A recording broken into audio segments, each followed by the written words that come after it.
Hi, thank you for having me. Yeah, thanks so much for coming from Cape Cod and / Nashville. Yes. You are a Cape Cod native. You're wearing your Red Sox hat today, like I really am. representing. Yes. Do you want to say anything about baseball before we talk music? No, I'm good. Okay. We love baseball. We love go Red Sox. Go Red Sox. That's all we need to know. Where'd you grow up?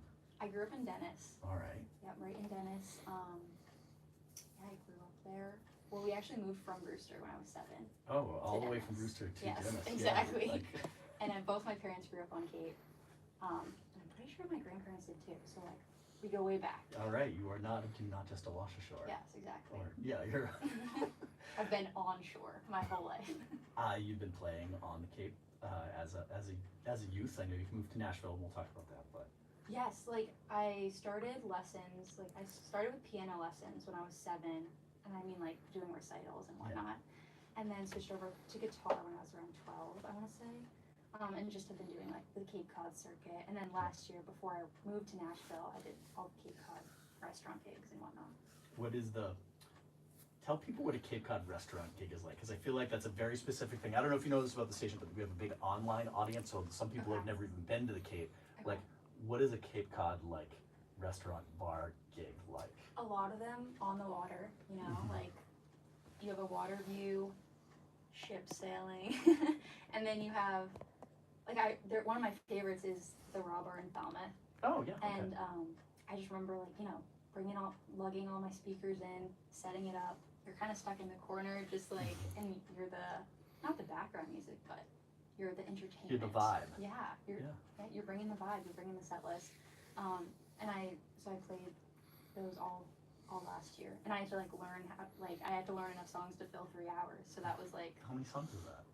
It ended up being a lot. I mean, I tried to take my sweet time in between songs to like take it by myself time. Tell lengthy stories. Exactly, but like at least 40. Mm-hmm. So. How do you read the room? Or do you? I'm like blinders on. No, if you look around, like if they're vibing, tapping their foot, or singing along, you can tell. Try to switch up the vibe. Yeah. But like, what would be a vibe switch up move that you would make? Like, oh, they're not getting what I'm doing. I'm gonna do. Yeah, if people weren't vibing, I'd pull out like Piano Man, Linger, like Linger. Yeah. Breathe 2 a.m. Like sing-alongs that I know people like. Did you have a keyboard with you, or are you doing Linger on guitar? No, guitar. Piano We're Man? actually doing it at the show tonight and tomorrow. All right, Piano Man on guitar too. No, just. Okay. That would be That'd be crazy. That'd be a move. Yeah, sing us a song, Guitar Woman. I'd love it if you did a song. What would you like to do first? Can you tell us about it? Yeah, I can. This first song is called Cinderella, and I think it's gonna be released soon, by the end of the summer, I hope. Okay. So not available anywhere but right in your ears right now. Yeah, so tune in. All right. We have Dexter here. Dexter Kaufman, yes, he lives in Nashville as well. We met on tour last year for an artist named Henrik, and so we were both in the band. So I stole him from Henrik. Awesome. Good move. All right. Yeah, this is Cinderella. It's Renee Levesque on MVY.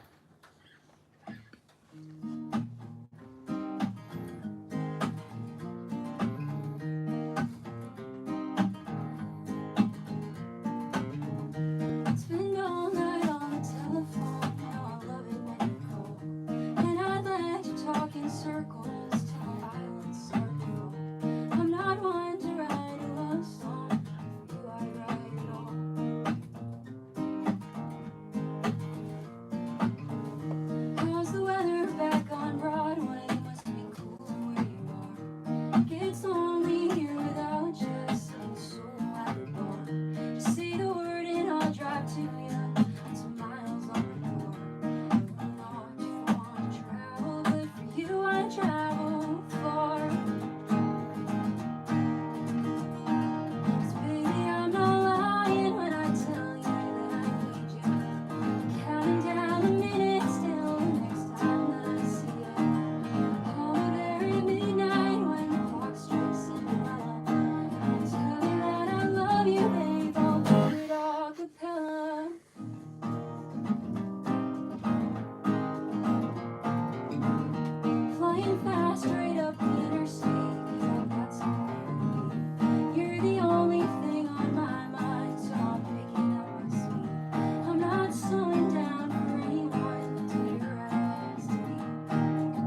WY Radio. It's Renee Levesque. She is performing at 6 o'clock today at the Winnetou Oceanside Resort as part of our summer concert series, and she'll be at Mashpee Commons tomorrow. Okay, so you started playing as a little kid. When did you start writing, and when did you discover how clever you are? Oh, thank you. Because like those words just kind of like tumble out, but they meet the rhyme really quickly and easily. Thank you. I feel like I started writing before I started playing. Like, I think I was in piano lessons at 7, and I didn't love like learning it. I was more like, what can I make with this? What Like, did they make you learn at 7? like, I don't even know. What are those like classic Mary Had a Little Lamb? Yeah, like, you that know. kind of stuff, yeah. So as soon as I learned notes and chords, I was like, what can I write? What can I put together? And so my first songs were obviously not so clever. They were more like about Yeah, right. shooting stars. There was one actually that I was kind of proud of as a little kid, but it was like, flitter, flitter, flutter by, baby, baby, butterfly, spread your wings and soar into the sky. I'm like, that's kind of a banger. I feel like that like could be like a comeback as like a bridge or Right? something, like a callback, like when you're older and you write about your youth. Yes, yeah, exactly. Down the line. But yeah, I feel like I just really started studying songwriting, especially after college, like studying, like I love Noah Kahan, Casey Musgraves, Tyler Childers. I feel like that's where I tap into like the country side of things. Tell me what you mean by studying. Just like really deep diving into their lyricism and like appreciating clever lyrics. I feel like Noah Kahan was the first person that I was like, wow, that's like a really smart lyric. Yeah. And so I tried to start mimicking it in my own way, and then like also adopting like, you know, like the classic country hooks where it's like, you know, it's all about being clever in the hook or in the chorus. So can you say more about that? Because I know that, like, I know what you mean, but I think I want people to understand, like, country music writing is really almost a specific kind of. Yeah, like I feel like you start with an idea and you're like, this is like the punchline that I want, you know, at the end of the chorus, and like I want people to think I'm smart and clever, you know, at the end of it. And so you kind of work around that idea. And I feel like actually with Cinderella, I started the song and then the Cinderella and acapella lines came to me like at the same time, and I was like, ooh, I feel like I got That's a good rhyme. you know? That's a really good rhyme. So I feel like sometimes it just comes to you and you like download it from somewhere that you don't even know where it comes from. Let's see. You moved to Nashville. I did. When let's talk about that process. Like, when did you go, you know what, I should probably go to Nashville, and then how long did it take you to actually go to Nashville? Yeah, it's been a long time coming. Yeah. I graduated college. I graduated Fairfield University in 2023, and I graduated with a marketing degree. But by the end of college, I had done so many internships that I didn't like that I was like, you know what, I'm gonna full send it. But music is the only thing that I keep going back to, and that I could see myself not getting sick of. So I kind of knew that I had to move to Nashville at some point, but I kind of wanted to get some reps in, get like more confidence on the Cape. And then I think because I did the tour with like Henrik and Dexter and the band, I finally had some Nashville connections, and they all live in Nashville. And I was like, you know what, now's as good a time as any to bite the bullet. Can you talk about falling into the band? Yeah. If that was a step. Yeah, Henrik found me on TikTok. Oh, really? Yeah, Okay. and liked my songwriting. And so like I don't think he saw me and was like, wow, she's an incredible mandolin player. Let me get her in the band. I think it was more. Were you playing mandolin on TikTok? Yeah. Okay. Yeah. Well, he found me first just through like playing a guitar song of my own. Yeah. And then saw that I played a few mandolin chords. And then I took lessons. Is this like the classic job interview where you're like, I've been playing mandolin for years? Exactly. Did you really do that? Yeah. Well, I was like, well, how good of a mandolin player do you need? And then he was like, so basic. And I was like, I can do basic. So then I took lessons all last summer, and we made it work. You know, I mean, Dexter carried for sure, but. Were you on the road for a while, and was this your first tour? Yeah. It was super cool. It was like a month-long tour, and we went all across the country, 2 shows in Canada. It was like super unlike anything I've done. Yeah. Dexter had done it once before. What's it like? What surprised you?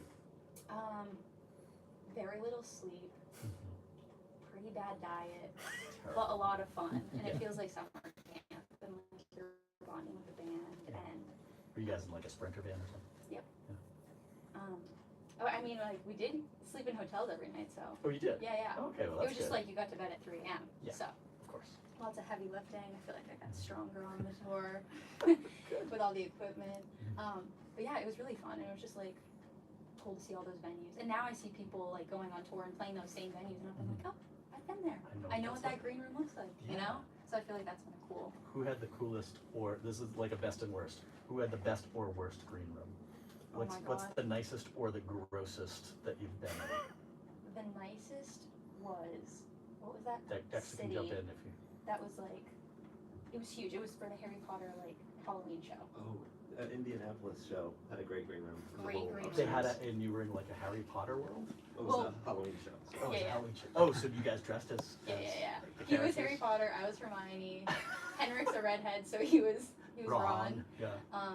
And then the worst, I feel like it had to be Montreal. Do you remember how tiny It was it just was? poutine That was in a the broom room. closet. Yeah, it was a closet. Thank God it was a closet. But yeah, it was super fun. Fun regardless. All right, I want to get into another song, and then I want to talk specifically about Nashville. But, Sure. But what would you like to do next? This next song is ironically like my diss track to TikTok. It's so hard as an artist. Right. Like, you know, you're pouring your heart and Yeah. soul into this music and these videos, and then you're Bite in getting the like hand that feeds you. 200 views, Yeah. and then you're like, come on. But this is my diss track to TikTok, which is ironic because Henrik found me through TikTok, so Right. I need Bite to in write the a love hand that song feeds now. Here's Renee Levesque on MBY.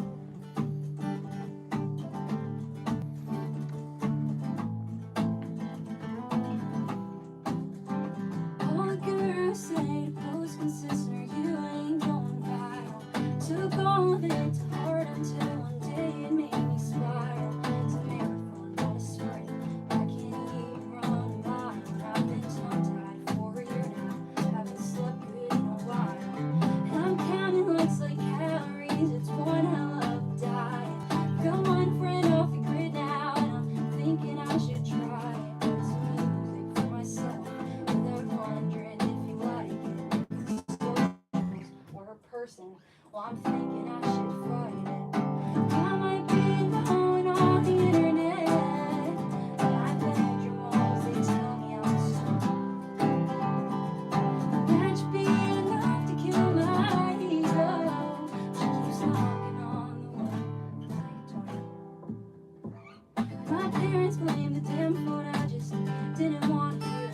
Took me far too long to realize being online breaks your spirit. There's no light inside this tunnel. There's an end, I think I'm near it. 'Cause I can't turn back the clock, but I sure as hell can write cool lyrics. Stop praying for some label to start my dreams up on fire. Stop posting 'cause I hate the way my heart kept getting shattered. I don't wanna need some stranger's validation to feel flattered. Touching glass now and I'm learning that the music is what matters. I might be alone on the internet. My bedroom walls, they tell me I'm so. Match be enough to kill my ego.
WNBY Radio, Renee Levesque live in the studio. She's performing today at the Limitude of our summer concert series. Okay, so you grow up on the Cape, Dennis Brewster. You are now in Nashville, which I can only imagine is a wildly different experience. Very drastically different from the Cape. Had you done any city living before, kind of in between? I was briefly in Boston. Okay. Yeah. Well, that's a legit city. Yeah, that's a real city. We love Boston. Do you find Nashville welcoming or harsh? I think it's really welcoming. I think Yeah. everyone's really nice and eager to connect and collaborate, which is cool. And there's just like so much talent in the city. Right. It's like I feel like you're constantly inspired. You know, Okay, that's like good. being surrounded by people. It's like it like pushes you. It forces you to challenge yourself because they're challenging you indirectly. Right. Yeah. Yeah. It would be that either you're inspired or intimidated. Exactly. Good A little to bit see. of both. Yeah. Okay. That you can be both. That's true. Are you finding when you get there, the Nashville way or whatever is to write with other people? Are you writing with other people, or do you care to do that? I do. I've had some co-writes in Nashville, which have been fun. It's definitely a new skill that I'm learning. Yeah. Because I grew up on Cape, writing, by myself in my bedroom. Yeah. And then I moved there, and my roommate's a great co-writer. I've written with Dexter before. A lot of Cape Cod connections, surprisingly, that I've met in Nashville. I believe it. And so yeah, I feel like co-writing's fun, and I feel like it brings something new to the table and like opens up the world of possibilities. How so? In terms of writing, like I feel like when I write by myself, like it can get redundant, like what I'm trying to do or like what I'm trying to put across. Whereas like when you have other brains like thrown in the mix, you're like, we could write about this, and we can write about it in a different way. Yeah. Especially like Dexter, like his chord knowledge, like like I feel like as soon as you have new chords or like new licks or whatever, it is inspiring in itself. Are you amassing songs? I mean, Is that always. too big a word? Yeah. I feel like always trying to write. That's always the goal. And then I feel like a lot of my focus in Nashville has been producing the songs and putting them out and marketing them. Yeah. So that's been like, If you only had a marketing degree. if only. I know. So mom and dad, it wasn't for nothing. If you're listening, it was worth it. Yeah.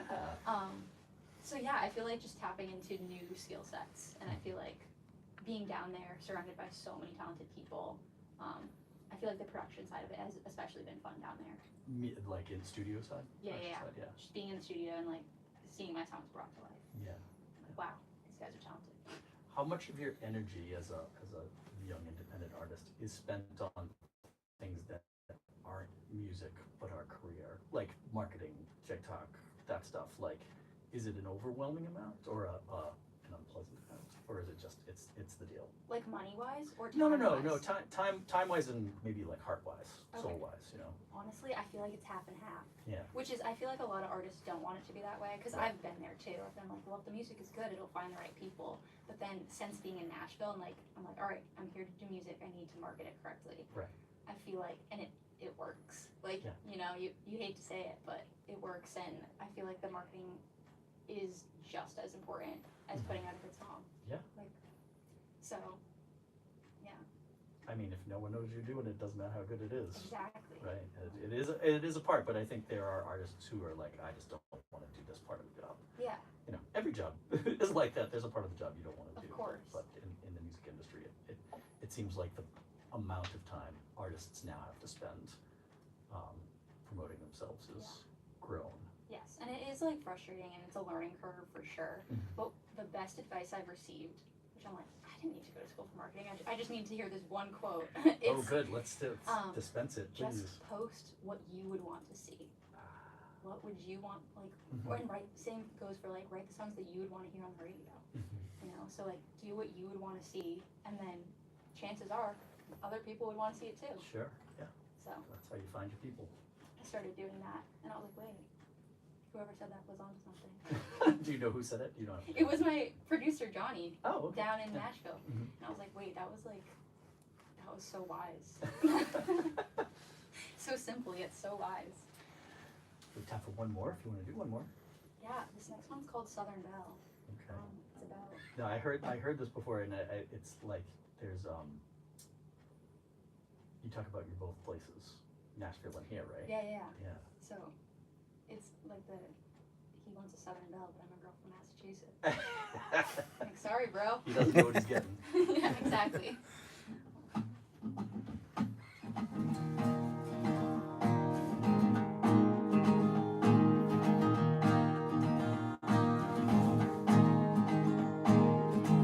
Spent 3 summers thinking I could play my part. Got back from here, I got tired.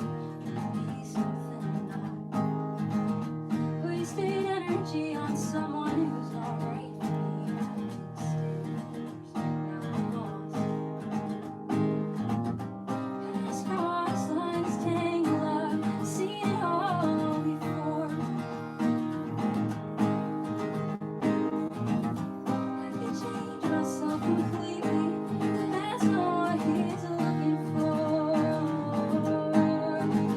He wants a Southern belle, but I'm a girl from Massachusetts. He wants a Christian wife, but I've been there and now I'm Buddhist. He wants a sweet old Valentine who won't start any trouble. He thinks I could be the one. I think it's time I burst his bubble. He wants a perfect bride, but I will make it down the aisle. He wants a beauty queen, but I've got no such thing as style. He wants to buy some dirt and go live happily ever after. He thinks I could be the one, but I'm a stone's throw from disaster. There was a time when I was fine with make believe, but now I'm older and lubricating everything. I digress, I was a mess. I just wanted company. But past cross lines tangle up. Seen it all before.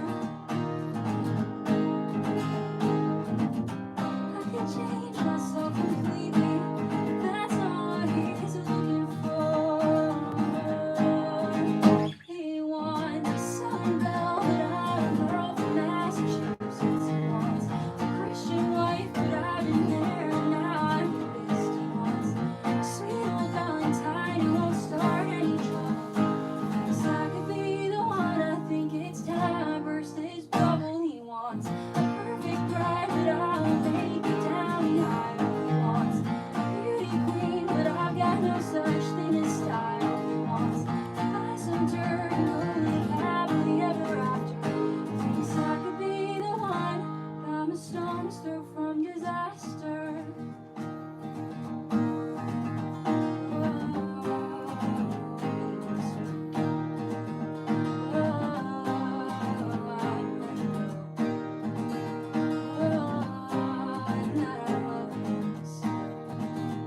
But if I don't break it off, he never will.